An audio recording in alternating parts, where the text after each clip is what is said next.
Aujourd'hui, on va parler de programmation médiatique, la situation politique actuelle, un sujet assez chaud présentement, l'élection américaine et ses impacts pour l'Abitibi-Témiscamingue, un sujet toujours aussi chaud.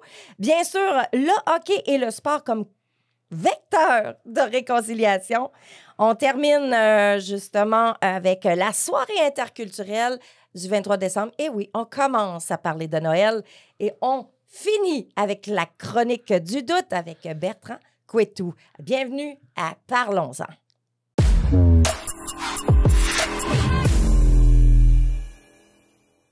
Bonjour, bonjour. Comment allez-vous, messieurs? Très bien. Très, très bien. Bien.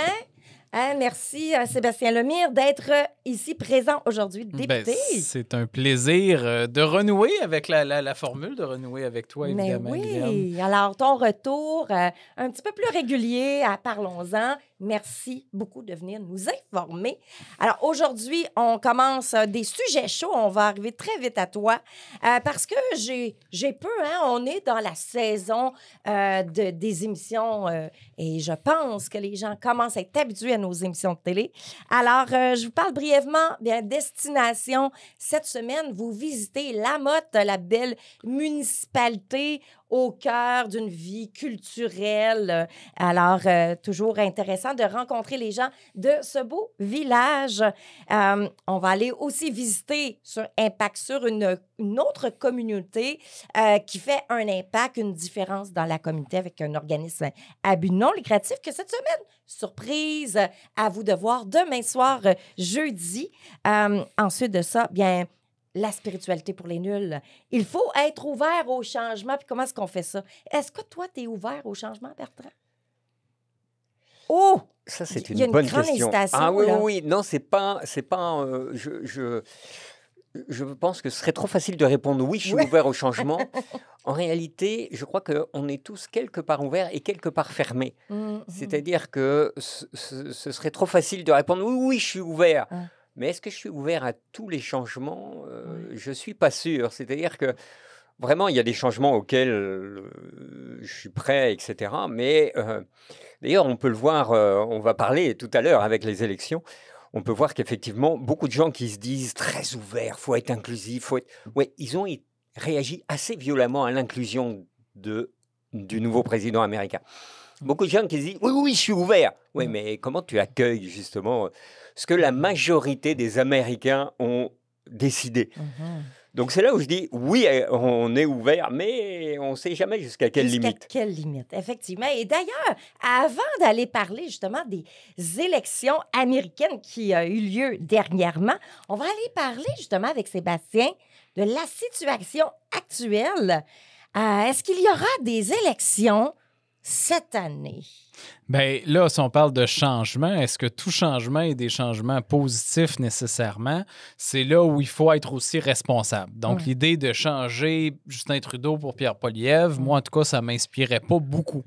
Par contre, on est dans une dynamique politique, une dynamique où il y a beaucoup de changements, évidemment, et puis d'adaptation au changement. Et cet automne-là en faisait partie. Là, je vous dirais qu'au moment où on enregistre l'émission, on est à la mi-novembre. À ce stade-ci, je suis assez confiant qu'il n'y aura pas d'élection cette année, donc en 2024. Parce que si l'élection se déclenchait, admettons que les conservateurs arrêtaient de paralyser la Chambre par une question de privilège sur Technologie et Développement durable Canada, parce qu'il y a eu des enjeux de gouvernance majeurs et probablement de malversation ou de fraude, et un rapport accablant de la vérificatrice générale.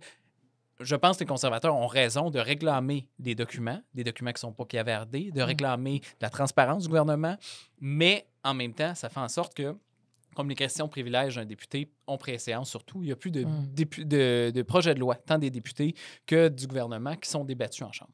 Donc, le Parlement est complètement stallé, pour reprendre l'expression, à moins que ce qui se passe en comité. Donc, ce que je fais pour les affaires autochtones, ça se poursuit, mais ce qui se passe en Chambre, c'est très, très limité. Si jamais les conservateurs arrêtaient, puis lundi prochain, quand on retourne à Ottawa, bien, il y avait une motion de confiance qui était amenée. Mais pour ça, ça prend une journée de l'opposition. Et c'est le gouvernement qui décide quand est-ce que sont les journées d'opposition. Dans l'année divisée en trois, l'automne, l'hiver et le printemps, Et à chaque session, chaque part de session, il y en a 7 journées d'opposition. Celle du Bloc québécois arrive la 3e, donc 2 conservatrices, une Bloc, une conservatrice, NPD, 2 conservatrices. Et donc, il faudrait que le NPD, les conservateurs aient une journée d'opposition pour demander une question de censure.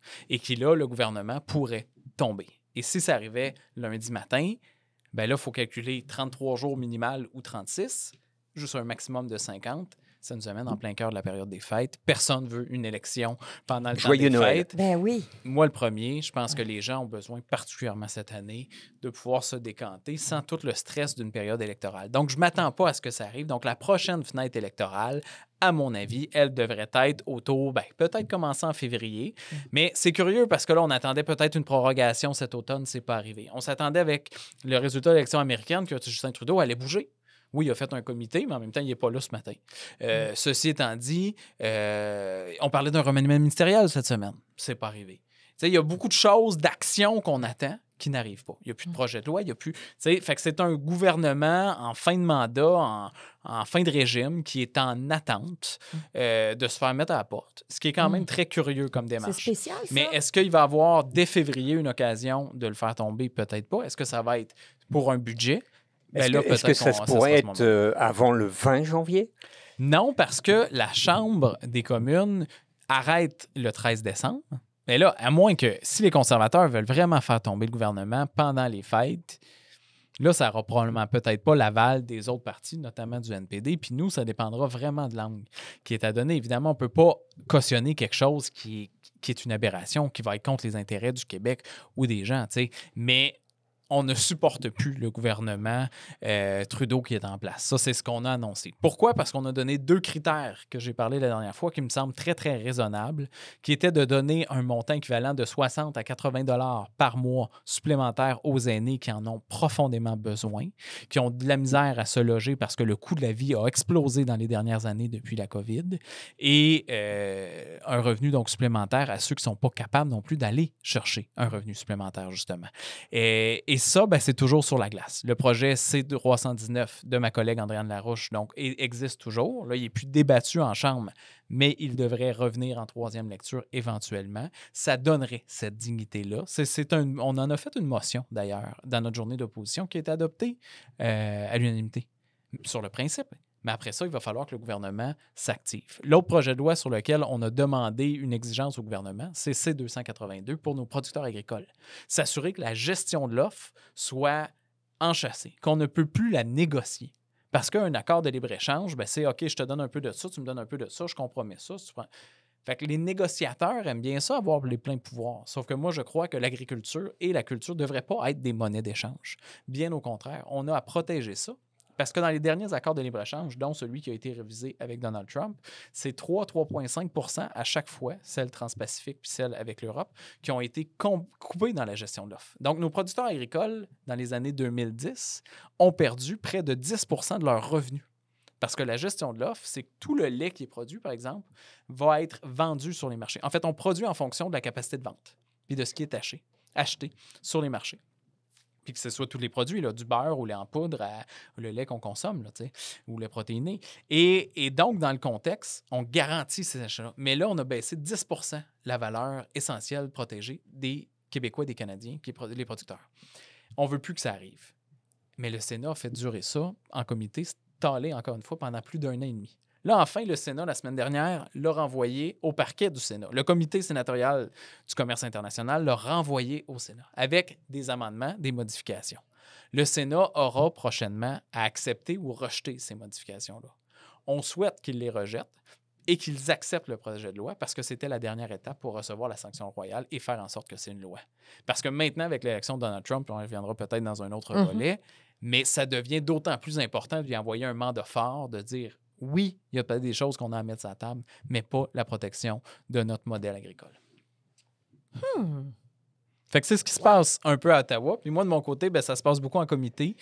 Projet de loi sur la protection, en fait, l'accès à l'eau potable pour les Premières Nations. C'est moins un besoin dans la région, si on regarde immédiatement comme Picogan, mais ça l'est pour Kitsakik, ça l'est pour Kitsiganzibi, ça l'est pour beaucoup de Premières Nations à travers le Canada. Notamment, nous, ce qu'on prône, c'est comment on peut développer l'expertise, la formation, l'autonomie des Premières Nations par rapport aussi à leur gestion de l'eau potable. Parce que oui, ça va coûter cher, mais il faut développer l'expertise pareil pour les Autochtones. Fait que notamment, ça fait partie des amendements. Donc, à Ottawa, ces derniers temps, je joue un peu à l'avocat dans un projet de loi pour amener des modifications qui sont en faveur des Premières Nations. Peux-tu expliquer à nos téléspectateurs, bon, le Bloc ne deviendrait jamais premier ministre, tu sais? Cependant, vous proposez beaucoup de projets. Quand vous les proposez, est-ce que c'est seulement pour le Québec, pour l'intérêt du Québec, ou tous les projets que vous proposez pourraient aussi être bénéficiés pour le reste du Canada? Bien, par défaut, la réponse est évidemment oui. Nous, dans nos valeurs, on est là pour défendre les intérêts du Québec. Notre maxime, si on veut, si c'est bon pour le Québec, on va être en faveur d'un projet de loi. Si c'est pas bon pour le Québec, on va être contre. On va se baser sur les consensus de l'Assemblée nationale aussi par rapport à ça. Mais pour répondre à la question plus directement, je prends l'exemple justement du projet de loi C-319 dont je parlais tantôt pour le revenu des aînés. Ça aura un impact sur 1 million de Québécois qui ont entre 65 et 74 ans qui verraient leur revenu augmenter. Parce que 75 ans et plus, ils ont cette bonification. Et 65 ans et moins, techniquement, sont encore sur le marché du travail. Donc, ils n'ont pas accès à la sécurité de la vieillesse. Si le projet de loi était adopté tel quel, oui, ça l'aiderait 1 million de Québécois. Mais au total, c'est 4 millions de Canadiens qui seraient impactés. Donc oui, forcément, ce qui est bon pour le Québec peut être aussi bon pour le reste du Canada.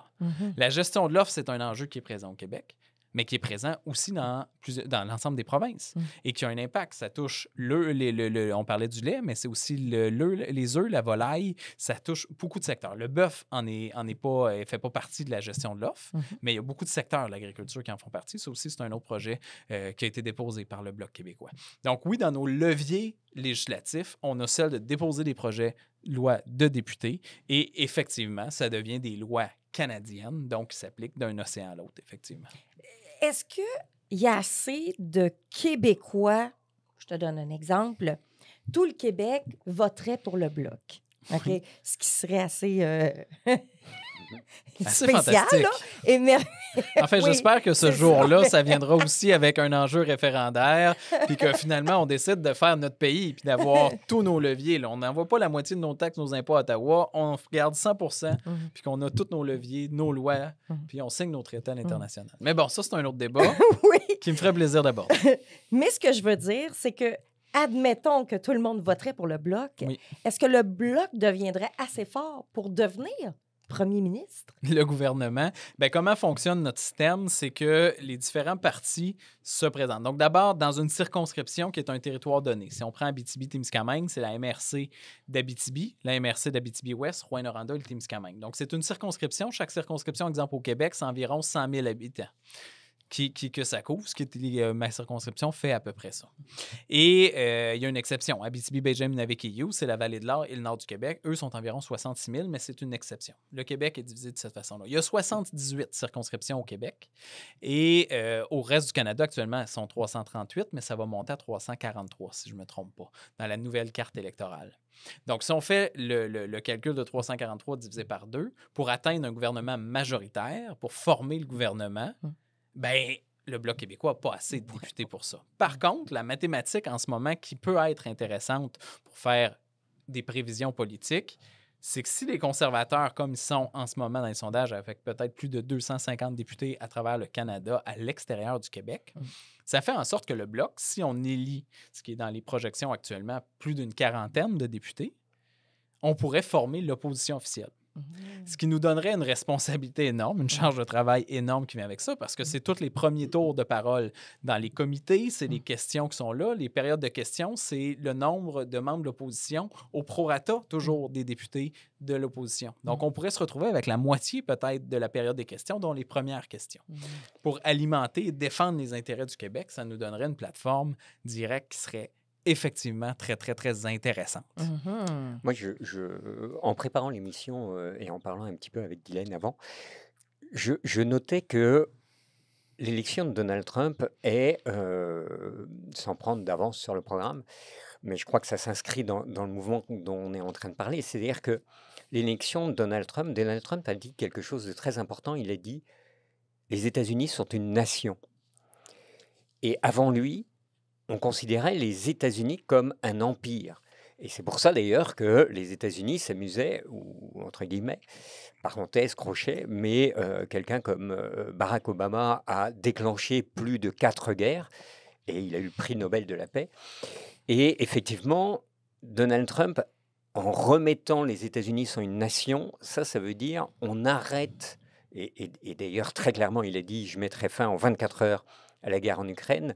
On sait que les 24 heures commenceront le 20 janvier, mais il y a déjà des négociations par rapport à ça. Tout ça pour dire que avec Donald Trump, on quitte l'Empire et on met fin à 4500 ans environ. Il y a eu l'Empire ottoman, l'Empire de Gengis Khan, l'Empire, je ne vais pas citer tous les empires, l'Empire romain. Et pour les plus proches, avant l'Empire américain, on a eu l'Empire français et l'Empire britannique qui se sont partagés le gâteau en Afrique, mais qui étaient 2 empires coloniaux et qui ont quand même vécu assez longtemps. En gros, l'Empire français se termine dans les années 60 et l'Empire anglais, eh bien, on est encore sous l'Empire anglais. Le Canada, c'est la couronne qui décide. On n'est pas encore complètement autonome. Donc, sans parler du Québec qui n'est pas complètement autonome, le Canada non plus n'est pas autonome. Donc, on voit tout ce mouvement, mais justement, avec l'élection de Donald Trump, il y a des commentateurs ont utilisé un terme nouveau qui est non plus les régionalistes, mais les localistes. Et je trouve intéressant de revenir au local, on en parle beaucoup quand on va acheter nos fruits et légumes. Et ma question est, en fait, est-ce que c'est utile qu'on aille d'un bout à l'autre de l'océan? C'est vraiment, est-ce que le Canada est encore utile? Bien, évidemment, poser comme ça la question, moi, je crois dans le principe, si on poursuit au niveau de la théorie politique, à l'État-nation. Donc, qu'une nation puisse avoir son État. Les États-Unis, en fait, ont probablement plusieurs nations et chaque État, en soi, ont beaucoup de pouvoir. L'État aux États-Unis, que ce soit l'État de New York, l'Arkansas, on peut tous les nommer. Ça, c'est toujours un beau jeu à faire en fin de soirée est-ce que je suis capable de nommer les 51 États américains, défi que je serais capable de relever, mais que je ne ferai pas là, mais peut-être une soirée quiz à la nouvelle place qui a été inaugurée hier. Pourrait peut-être une occasion. Mais par la gang d'appropriation culturelle. Là. Mais ceci étant dit, moi, je crois que le Québec a effectivement les atouts d'une nation, des valeurs différentes, des éléments, des ressources naturelles et tout à mettre à la disposition de ses habitants. Et particulièrement au niveau de l'agriculture. Et c'est quelque chose qu'on ne fait pas assez. Le libre-échange était nécessaire, je crois, mais il y a des dérapages au libre-échange. L'agriculture en est un exemple. Quand on n'est pas capable de produire pour, en priorité, nous, que les fraises du Québec sont secondes des fois dans bien des épiceries parce qu'il y a des fraises qui arrivent de partout ailleurs dans le monde, il y a des questions à se poser. Quand on n'est pas capable d'avoir notre bœuf, l'Abitibi-Témiscamingue, mais qu'on doit être capable d'importer ça de n'importe quel autre pays, il y a de sérieuses questions à se poser. Et des questions qui se posent... Bon, moi, j'ai des amis... posent pas, ces questions. J'ai des amis dans le monde entier. Et dans le monde entier, les agriculteurs ont des problèmes. Oui. Parce que chaque agriculteur est concurrencé par quelqu'un à l'autre bout de la planète. Donc, c'est assez étonnant. Et c'est assez étonnant de voir à quel point les multinationales, et pour ne pas le citer, BlackRock en particulier, donc qui n'a rien à voir théoriquement, c'est que de la finance, mais c'est eux qui achètent des terres. C'est eux, par exemple, en Ukraine, ils ont acheté, je crois, plus de la moitié des terres arables pour des gens qui viennent sous-payer le salaire moyen en Ukraine. C'est 250 €. Je suis en train d'essayer de faire la conversion de 250 € en canadien.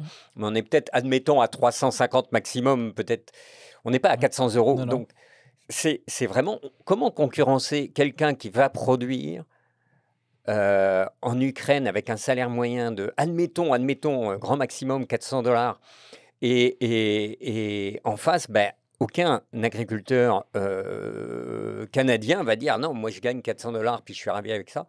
Ça ne marche pas. Donc on voit bien qu'il y a des problèmes qui ne sont pas des problèmes agricoles, qui sont au départ des problèmes financiers, mais qui deviennent agricoles parce qu'on spécule sur la nourriture. Mais pour continuer justement dans le sujet, c'est quoi les impacts des élections américaines sur l'Abitibi-Témiscamingue? Là, je vais essayer de faire un lien sur les deux réponses. Donc, il y a effectivement tout le dérapage du néolibéralisme qui a des impacts. Mais on prend des exemples. Un de ceux-là, c'est la gestion de la forêt. Le modèle québécois, on a refait nos devoirs et offrir un système d'accès à la ressource qui est amené, en tout cas la forêt publique, par l'offre et la demande. Donc, techniquement, ça respecte les normes de l'OMC. Les Américains ont amené des mesures protectionnistes de leur côté, mais pas le Québec. Mais parce qu'on est dans un État fédéral, ce qu'a fait la Colombie-Britannique ne respecte pas ces normes-là. Il y a de la subvention qui se fait. Et à cause de ça, la frontière d'un océan à l'autre se retrouve à être imposée des surtaxes qui nous impactent plus au Québec qu'en Colombie-Britannique. Ça, c'est l'ironie de la chose. Parce que les benchmarks, les valeurs de référence, nous font davantage mal chez nous qu'en Colombie-Britannique. Donc ça, c'est un modèle que si on était un Québec souverain, on serait capable de montrer notre valeur et on n'aurait probablement pas cette surtaxe-là, ce qui avantagerait nos usines, évidemment, ici à Amos, comme à La Sarre, comme au Témiscamingue, comme partout au Québec, sur l'enjeu du bois d'œuvre. Et là, ça, c'est une question qui risque d'être particulièrement intéressante avec Donald Trump. On sait qu'il avait la philosophie « Buy American », mais c'est aussi dans un contexte où il voulait se faire réélire. La même attitude a été adoptée par Joe Biden. Avec lui, le Build Back Better Act sur la promotion de l'argent américain et on veut acheter des compagnies américaines. Et ça avait un impact immense sur l'industrie automobile et l'industrie forestière notamment. Moi, j'ai accompagné le ministre Ng puis le ministre Champagne sur ces enjeux-là dans des missions à Ottawa. Et je me suis pris garant de parler de l'industrie forestière pour montrer que ces benchmarks-là et la façon de faire, en ce moment, leur désavantage aussi. S'ils prévoyaient, je pense, c'était 9 milliards d'argent pour construire du logement, puis ils imposent une surtaxe, bien, ça veut dire que chaque maison va leur coûter plus cher, donc ils vont construire moins de maisons à cause de leur propre règlement. Donc, l'objectif de loger plus de monde devient caduc. On se nuit de chaque côté. Ce qui se passe, puis je réponds à une partie de la question aussi, l'intervention de Bertrand, de plus en plus, la Chine est un acteur et l'Asie, un acteur important qui, lui, va siphonner l'ensemble des ressources. Ce qu'on a eu comme nouvelle de la fonderie Horn hier, du côté de Rouyn-Noranda, avec le reportage de Radio-Canada, est préoccupant. Donc, ce que ça témoigne, est-ce qu'on va refaire ou non tous les investissements qui étaient promis dans tout le projet Arius? Ce que défend la compagnie Glencore, c'est qu'on a moins de revenus qui rentrent. Et ça, je ne veux pas défendre Glencore. Évidemment, Glencore, sur bien de ses actions, sont indéfendables, surtout ailleurs dans le monde. Mais sur un aspect, de dire l'aspect marché, c'est plus difficile. L'approvisionnement en cuivre est plus difficile. C'est un métaux de base stratégique qui est rare. Donc, faire la promotion par le recyclage pour garder la ressource, c'est un actif. Mais la Chine, l'Indonésie et autres créent ces ressources-là. Comment on veut amener des usines, Stellantis, Volkswagen, Honda en Ontario, puis qu'eux vont faire des autos, s'il n'y a pas de métaux à mettre dedans, particulièrement un métaux stratégique? On produit en Abitibi-Témiscamingue, tout près d'ici, à La Corne, le lithium. C'est la seule mine de lithium qui produit actuellement au Canada. Mais si eux ouvrent dans 3 ans, notre chaîne n'est pas développée. Il faut le transformer 5, 6, 7 fois, ce lithium-là. Moi, je prône qu'on aurait dû travailler à partir de la mine et faire toutes ces étapes de transformation-là. Donc, on est extrêmement dépendant de la Chine et des pays étrangers, tant au Canada qu'aux États-Unis, pour avoir des ressources. Fait que forcément, à un moment donné, ça va avoir un impact sur le verdissement, sur les impacts environnementaux, mais les impacts économiques aussi. On va être obligé d'acheter, d'importer énormément de la Chine. À quel prix? Ça reste à voir. Donc, je pense que Trump n'aura pas le choix de développer une vision nord-américaine et non une vision juste américaine de la chose. Là, il n'y a plus la préoccupation d'être élu. Un président, au maximum, c'est 2 mandats. Bien qu'avec Trump, on peut s'attendre à n'importe quoi. Mais actuellement, la Constitution dit ça. Donc, avec 2 mandats, s'il peut avoir cette vision-là. Parce qu'un auto là, va traverser la frontière des dizaines de fois là, pour des pièces, des composantes, etc. C'est comme ça que notre économie est basée. Puis à l'heure aussi, il y a cet échange de bons procédés-là pour l'accès aux ressources. Donc, l'impact que ça a en Abitibi-Témiscamingue, bien, notamment si on avait une meilleure ouverture des frontières par rapport au bois d'œuvre, bien là, ça serait gagnant pour relancer des usines comme Béarn au Témiscamingue pour peut-être donner des éléments de valeur ajoutés à celle d'Amos ou en tout cas garantir une meilleure protection des emplois en relevant le marché. C'est pas garanti, Donc, il y mais aurait j'ai un somme impact toute positif un élément. pour l'Abitibi, là. Moi, c'est ce que j'anticipe.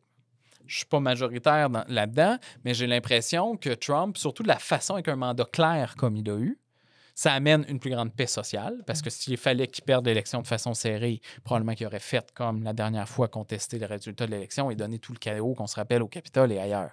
Le chaos mondial que ça l'a donné. Là, au moins, il y a un mandat clair.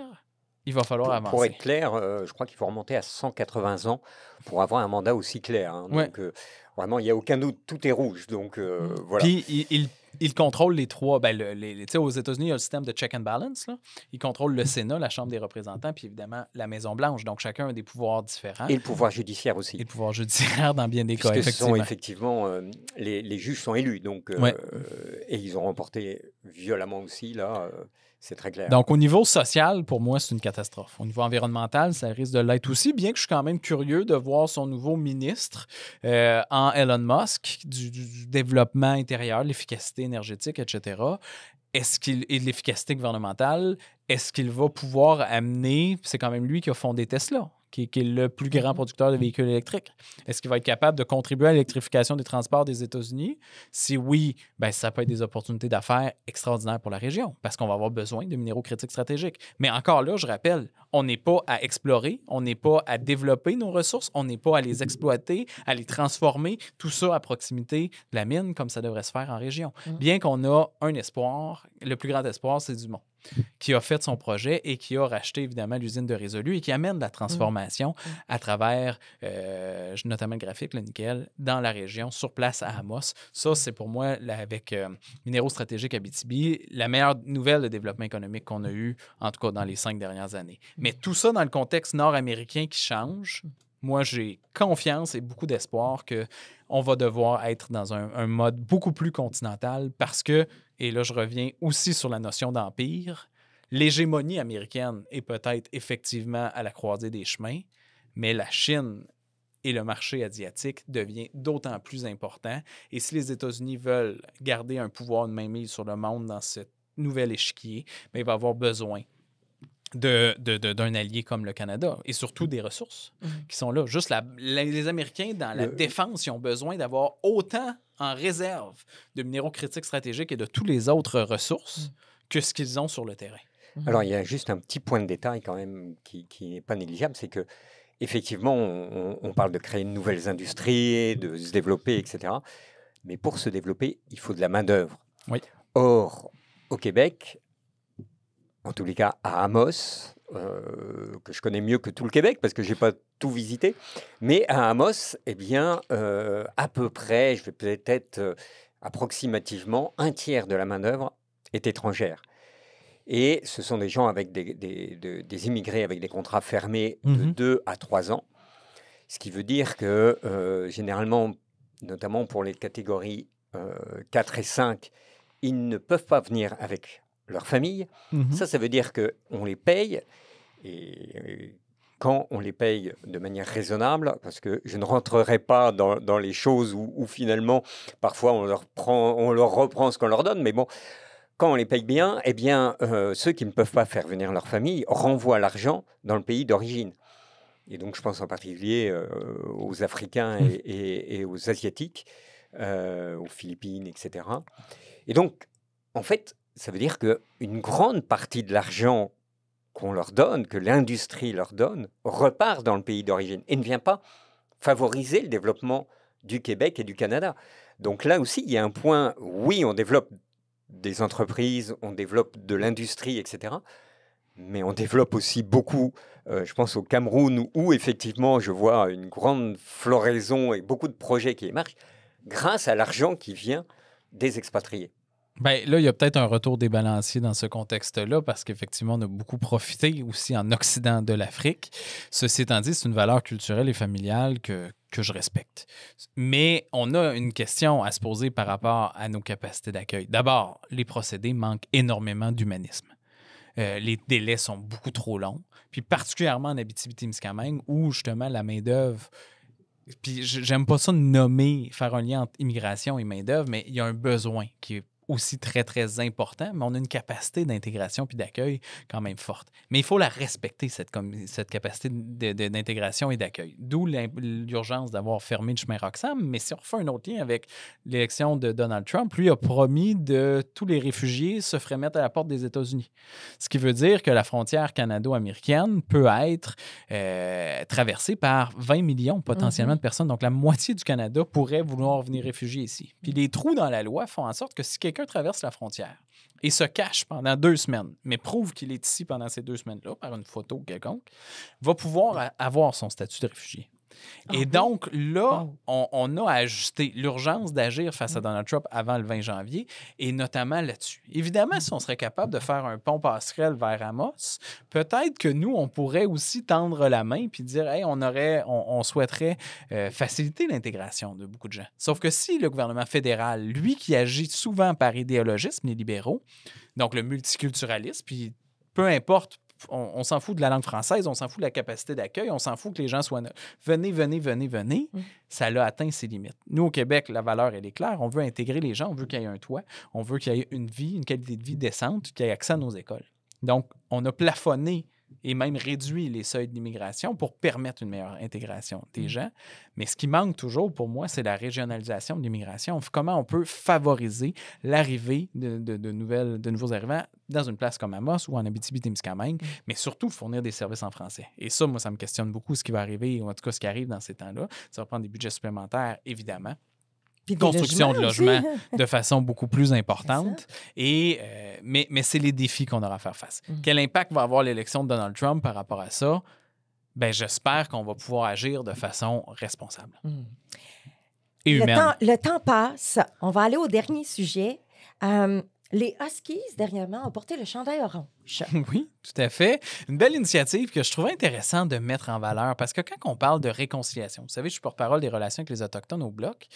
Et qu'est-ce que ça veut dire? Bien, c'est de poser des gestes comme ont fait les Huskies. Les Foreurs l'ont déjà fait par ailleurs, d'avoir un gilet qui leur est propre, un chandail orange, qu'ils ont mis par l'encan par après. Moi, j'ai la chance d'avoir un joueur avec qui je ne suis pas parenté, mais qui s'appelle Alexis Lemire. Donc, j'ai acheté à l'encan le chandail numéro 27, Lemire des Huskies. J'en suis quand même bien fier. Mais pour moi, ça, c'est un geste qui est intéressant parce qu'on va mettre en valeur ce qu'on fait trop peu en Abitibi-Témiscamingue, la présence autochtone sur notre territoire. Dans un geste de réconciliation, il y a aussi de nommer la vérité, de connaître l'histoire des autres. J'ai participé durant l'entracte à la radio des Huskies, là, sur Chant FM, à justement parler avec Richard Kistabé-Génogozi, qui parlait, lui, quand il était jeune, le hockey, l'impact que ça avait. Puis effectivement, il y avait beaucoup de talent chez les Autochtones. Et tout ça, les échanges culturels qui se sont faits à travers le sport. Moi, je veux le nommer ça pour qu'on encourage diverses initiatives comme ça se fait. Puis Ménachine, qui est derrière l'initiative, notamment des Huskies, a été derrière le fait que le Festival du cinéma, par exemple, avait une programmation autochtone, le Festival de musique émergente et bien d'autres initiatives régionales ont eu ces couleurs ou ont des couleurs autochtones. Mais il faut aller chercher ces symboles-là de plus en plus dans la région si on veut créer des maillages, si on veut favoriser le développement économique ou la réconciliation économique qu'on appelle, bien, ça passe par mieux connaître la réalité autochtone sur notre territoire, s'y intéresser davantage, mais aussi donner des leviers de développement autonome. Merci beaucoup, Sébastien. Voyez-vous, c'était une émission spéciale aujourd'hui où on avait beaucoup de sujets, surtout politiques, parce que c'est vraiment important en ce moment. C'est ce qui est chaud dans l'actualité. Bien, tu nous as fait l'actualité politique, c'est merveilleux. Merci beaucoup, Sébastien. Merci, Guylaine. Maintenant, on va aller faire une pause. Et puis après la pause, ben, on va parler de Noël. À tout de suite.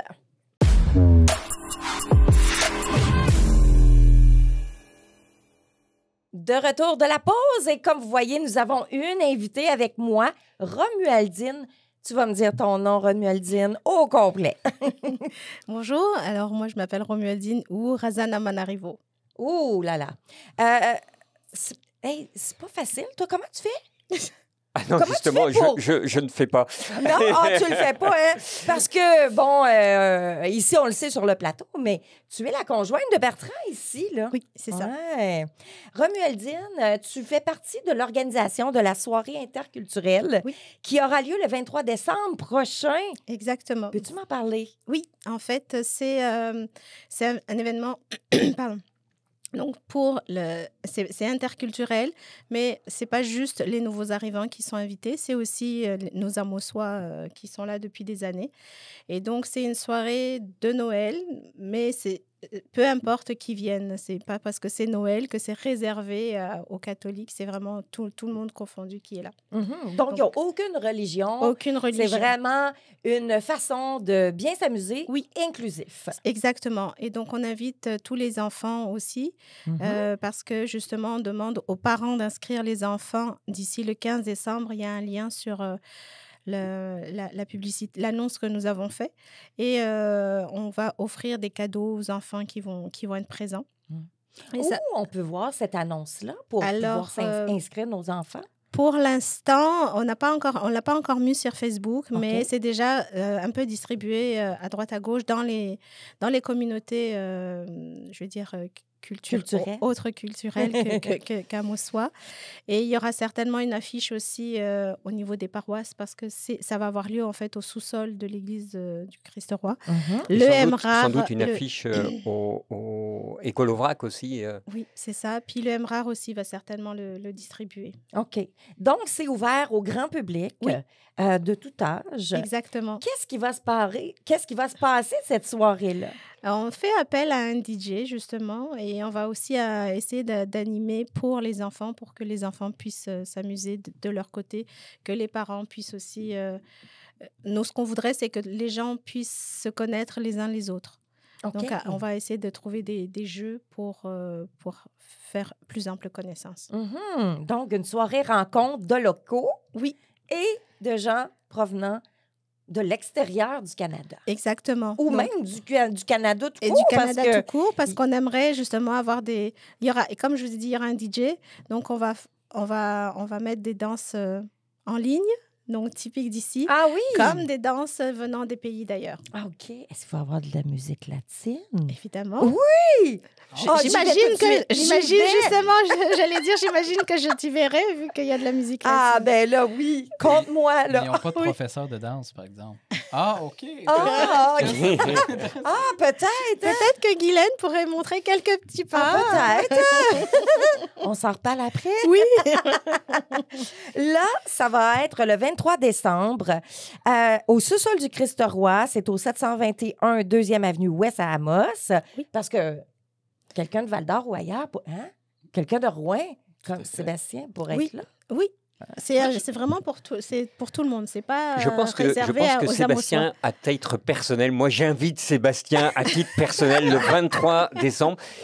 Tu peux inscrire tes enfants si tu veux. Évidemment. Il y aura des cadeaux pour eux. Évidemment que c'est quelque chose qui m'intéresse. C'est sûr que la date du 23 décembre, il faudra juste s'assurer. C'est des fois des fêtes de famille. Puis parfois, il faut que je priorise quand même énormément ces éléments-là. Mais on a une tradition quand même le 23. Puis moi, ça se passe beaucoup dans la belle famille pour le début des fêtes qui sont dans le coin de Granby. Donc, je ne m'engage pas formellement, mais je veux quand même souligner l'importance de ces fêtes culturelles-là dans la région.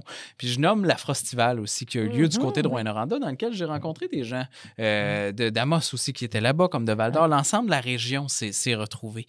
Et tu sais, il n'y a pas si longtemps, la Mosaïque avait fait une étude disant qu'on était, je vais le dire comme ça, très mauvais dans notre capacité de rétention en Abitibi-Témiscamingue. On fait beaucoup d'efforts d'attractivité, mais on est très mauvais pour garder nos gens. Pourquoi? Parce que il y a plusieurs problèmes qui sont à la fois systémiques. Là. On a de la misère, on ne peut pas donner des données de biosurveillance dans Abitibi-Témiscamingue. Il n'y a pas de médecin qui va traiter les besoins spécifiques, les exigences canadiennes en immigration. Tous ces éléments-là font en sorte que ça décourage un peu les gens. L'absence aussi de communauté de référence, le fait que ça soit difficile de faire venir la famille, notamment. Mais si on était capable de répondre à ces cas-là en amenant davantage d'humanisme, de plus parler de cas, justement, puis de parler d'individus, mais aussi la part de ces fêtes-là. Parce que ce qui va faire la différence, et ce qui commence de plus en plus à faire la différence, c'est que les communautés sont de plus en plus nombreuses et qu'ils s'organisent des événements festifs comme ceux-là, dans lesquels ils se retrouvent et se créent leur propre communauté d'accueil par des communautés, qu'elles soient camerounaises, qu'elles soient africaines, qu'elles soient bien d'autres, vont porter des couleurs qui leur ressemblent et que le maillage régional va se faire aussi par la suite. Donc, moi, je crois que c'est une des belles solutions et que c'est probablement ce qui va faire la différence maintenant dans les prochaines années. C'est qu'il y a des gens, des communautés qui ont le goût de mettre de l'avant leur fierté, de leurs origines, mais qui est un maillage aussi, la fierté d'être en Abitibi-Témiscamingue. Mais tu sais, excuse-moi de t'avoir coupé, mais je vais juste rajouter un point. C'est également important que les locaux se sentent interpellés également. Puis c'est ça, malheureusement, que je ne sais pas si à Rouen, lors de l'Afro Festival, si les locaux étaient bien présents, parce que je sais qu'à Amos, il y a quelques années, malheureusement, c'était seulement que les gens provenant d'ailleurs qui étaient présents. Il n'y a pas quelques années, Remeline organise régulièrement, à peu près, quand je dis régulièrement, c'est pas très régulier, mais c'est à peu près tous les 3 mois, ce qu'on appelle un don de garage qui a lieu aussi au sous-sol du Christ-Roi. Un don de garage, ça veut dire que ce n'est pas une vente, c'est-à-dire qu'il faut payer par son soirée. Généralement, il y a beaucoup de soirées. Ah, ben là, c'est déjà trop cher. Ben, ça dépend pour qui. Et où il y a d'ailleurs, la dernière fois, il y avait beaucoup de musulmans, évidemment beaucoup d'Africains, beaucoup de gens de toutes origines, mais très peu de Québécois. Ben, j'étais là, tel point. J'étais là. Non, mais voilà. Et donc, tu as pu témoigner qu'effectivement, il y avait peu de Québécois. Oui. Et il y a Je me sentais minoritaire. C'est ça, c'est la minorité visible. Oui. Mais il y a des gens même qui ont demandé, mais est-ce que les Québécois sont admis? Ben oui, et c'est justement au contraire, pour être inclusif, il faut, je pense, être justement bien dans sa peau et bien à l'aise par rapport avec sa culture, avec ses origines, avec qui on est, de manière à ne pas avoir peur d'affronter la différence. Mais c'est de montrer aussi une certaine ouverture d'esprit. Puis, en fait, l'idée à la base de faire ce repas-là, parce que c'est le 2e que l'on fait, l'idée à la base, c'était pas seulement pour les communautés qui viennent de l'étranger, c'était aussi pour... Il y a certaines familles québécoises qui se retrouvent ici et qui sont seules. Donc, c'était à la base de se dire, on fait une fête de Noël pour toute famille qui se retrouve loin de leur propre famille.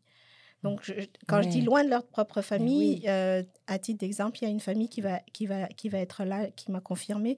Mais elle est ici à cause de son mari, mais sa famille se trouve à Montréal. Ils sont tous québécois. Donc, mais par choix, ils sont ici, donc ils vont être là. Donc, c'est vraiment... C'est l'objectif de cette soirée, c'est faire la fête ensemble et ne pas se sentir seul pour le temps des fêtes. Bien, bravo pour cette implication-là que tu fais dans la communauté, mais également d'offrir ce type d'événement parce que c'est vraiment un besoin qui est là, surtout après une pandémie. Les gens ont besoin de sortir, de socialiser, puis ils ne sentent pas qu'ils ont d'endroit où ce qui pourrait être, mais ça, c'est un bel endroit pour y aller. Oui, puis le sous-sol de l'église est tellement grand qu'il y a de la place. Oui, puis en plus, il y a une scène devant au sous-sol de l'église. Effectivement. Es-tu déjà allé au Christ? Oui. Ah. Moi, ma mère vient d'Amos, hein. Fait que quand j'étais jeune, je l'ai vu plusieurs fois. OK. Quand même, fait que je connais évidemment le réseau aussi des paroisses, évidemment davantage peut-être les catacombes de la cathédrale que ceux de Christ-Roi, mais oui, j'ai déjà participé à des événements-là. Tu l'as rajouté? Oui, je voulais rajouter qu'effectivement, je ne sais pas si on a insisté un peu sur le fait que c'était gratuit. Il n'y a pas besoin d'acheter, on n'achète pas les cadeaux. C'est pas vrai ce que tu as dit. Tu as dit qu'il fallait sourire. C'est pas gratuit, ça. Tu as raison, Guylaine. Mais effectivement, il n'y a pas besoin d'argent, c'est ça ce que je veux dire. Et il y a un repas partage. Donc, si vous voulez, et j'insiste sur le « si vous voulez », eh bien, vous pouvez venir avec quelque chose que vous voulez partager comme repas. Je sais qu'à Amos, il y a à peu près 190 familles qui vivent de l'aide alimentaire. N'hésitez pas à inscrire votre enfant aussi, parce qu'effectivement, tout le monde est bienvenu. Bien, écoute, on va répéter justement les informations. C'est au sous-sol du Christ-Roi, donc au 721 2e Avenue Ouest, à Amos. C'est à partir de 16h, hein, c'est bien ça. Donc, à partir de 16h et à 18h, c'est le repas partage qui va se faire. Il faut apporter nos boissons Donc, est-ce que c'est boisson pour vous, c'est-tu de l'alcool ou sans alcool? On apporte ce qu'on veut. Ce qu'on veut? Même si on veut apporter de l'alcool, c'est faisable. OK, d'accord. Et bien sûr, il y a des DJ, il y a un DJ sur place, jeux, puis des échanges de On quoi? peut peut-être dire quand même qu'au niveau boisson, on a un commanditaire qui est SK. Donc, voilà, on peut remercier aussi notre C'est commanditaire. avec du pour rhum la... dedans, c'est ça? C'est de l'eau transparente. En tous les cas, c'est un liquide transparent. Et du rhum blanc. J'ai pas goûté toutes les bouteilles. Donc, si on veut réserver, donc c'est avec toi et Thierry, je pense, Oui. qui fait partie de ça. Est-ce que toi, tu veux donner ton numéro de téléphone pour réserver? Mais dans le fond, il n'y a pas besoin de réserver. On peut Non? venir tout simplement. Ce qui est important, c'est si vous voulez que vos enfants aient des cadeaux, il faudrait s'enregistrer sur le lien qu'on aura sur la publicité d'ici le 15 décembre. Parfait. Et d'ailleurs, le lien, vous le voyez, là, il passe à l'écran ici. Là. Donc, c'est un lien qui est fait sur SurveyMonkey. Donc, Oui. alors, vous pourrez aller inscrire vos enfants et de le faire avant le 15 décembre. Oui. Pour qu'on ait quand même le temps de trouver les cadeaux et de les emballer pour le 23. Merveilleux. Belle D'autres choses à initiative. rajouter? Ben, moi, ça me rend fier, cette Ça te rend initiative-là. Puis effectivement, je vais faire ce qui est dans mon possible pour être présent.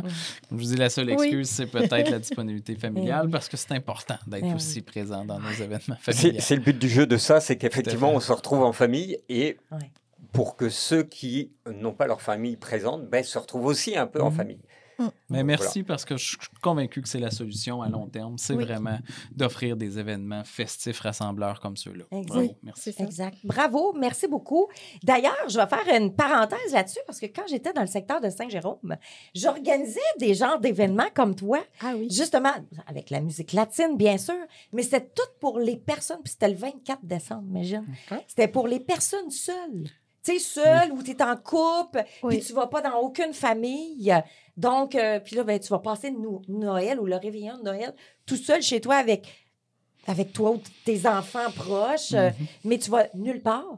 Ben, ça venait, écoute, on remplissait des salles quand même. Oui, c'est ça. L'année passée, quand on l'avait fait, c'était une plus petite salle, mais elle était trop petite finalement. Donc, Ah c'est oui? pour ça qu'on le faisait, Wow. qu'on le fait maintenant au Christ Ben, Roi. c'est un besoin. C'est Oui, un besoin tout à fait. primordial pour faire en sorte que tous les gens vivent un avant Noël. Oui, c'est Et ça. pour dire, hey, je suis fatiguée pour sortir pour Noël, fait que je suis correcte. Je Oui, peux regarder c'est ça. des films de Noël. C'est ça. Pour soutenir un peu ce que disait Romeline, en fait, on a commencé à la maison. Puis la maison a été trop petite, on l'a fait chez les Ah Chevaliers de Colomb. Wow. Puis les Chevaliers de Colomb sont trop petits, puis on est au Christ-Roi. Puis Wow. j'espère que le Christ-Roi sera trop petite. Et puis, Après, on s'en va où? Dans c'est l'aréna. justement ça, peut-être L'aréna, l'aréna. oui, l'aréna.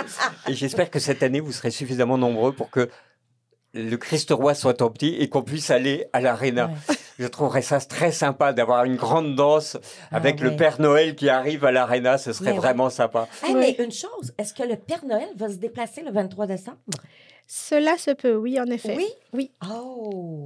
Attention, les enfants, le Père Noël, 23 décembre. Je Avant. pense que c'est une surprise que tu viens de dévoiler le punch. Oh non! Je t'inquiète.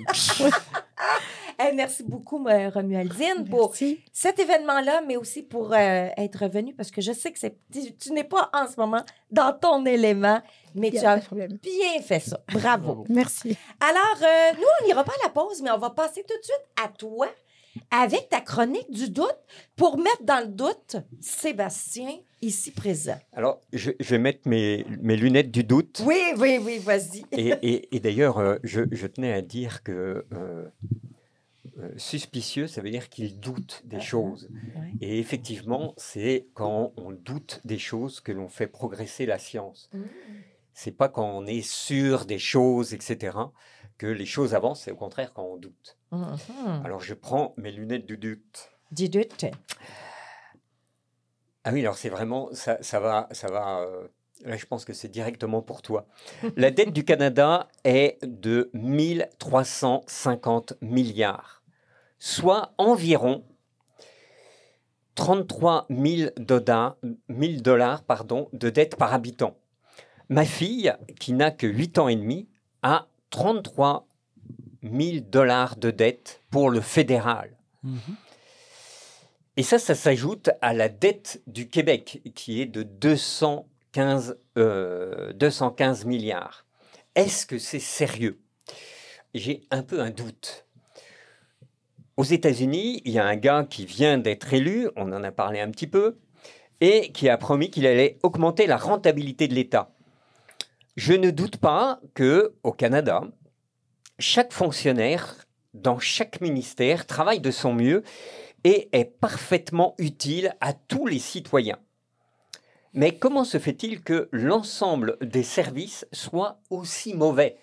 Plus on avance, on a parlé de l'immigration et on a légèrement dit que actuellement, là, pour traiter les dossiers, ils sont entre 8 et 10 mois, je crois, de retard. Ça dépend dans quel programme, parce que ça peut aller de 27 à 30 mois même. Non, mais c'est ça.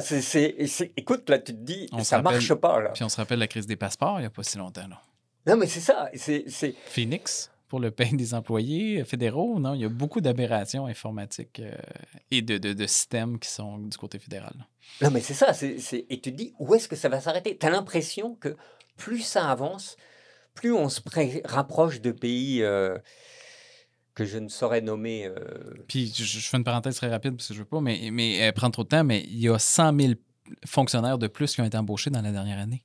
100 000 de plus. Donc ça a un coût aussi collectif pour essayer de maintenir une offre de service.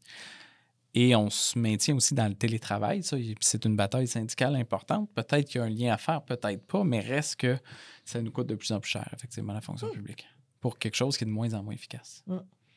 Ben, c'est ça. Et puis, j'ai un petit doute. Est-ce que je veux aussi augmenter mes dettes pour financer Destination Canada ou le programme Femmes et égalité des genres qui, soit dit en passant, rien que son titre, n'est pas tout à fait égalitaire parce que c'est pas femmes, hommes et égalité des genres. Non, les hommes n'apparaissent pas. Donc, déjà, rien que dans le titre, tu peux te poser une question si c'est vraiment égalitaire. Bon.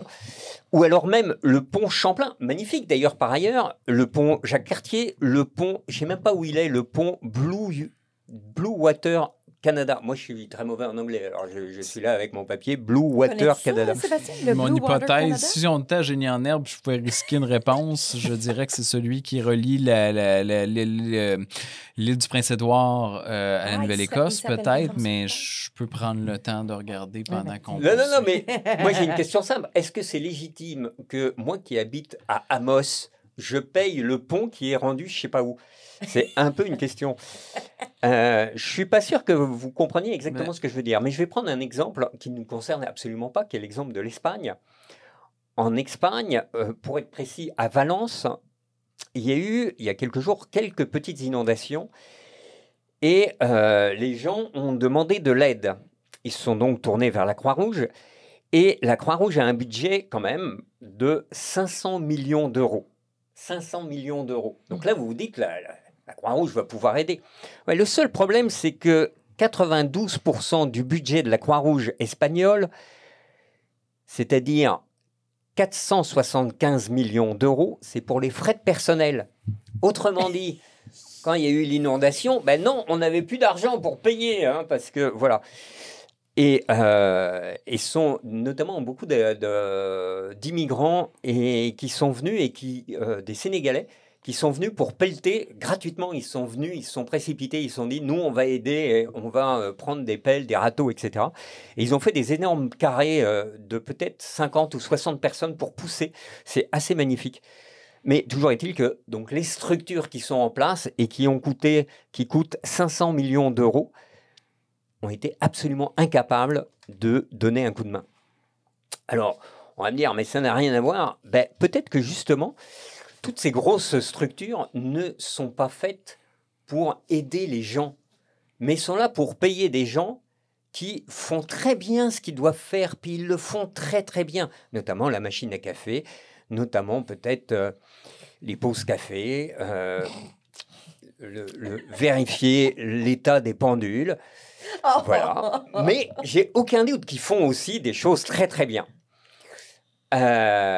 Nous payons des personnes très compétentes et utiles. Est-ce que c'est utile pour les citoyens ?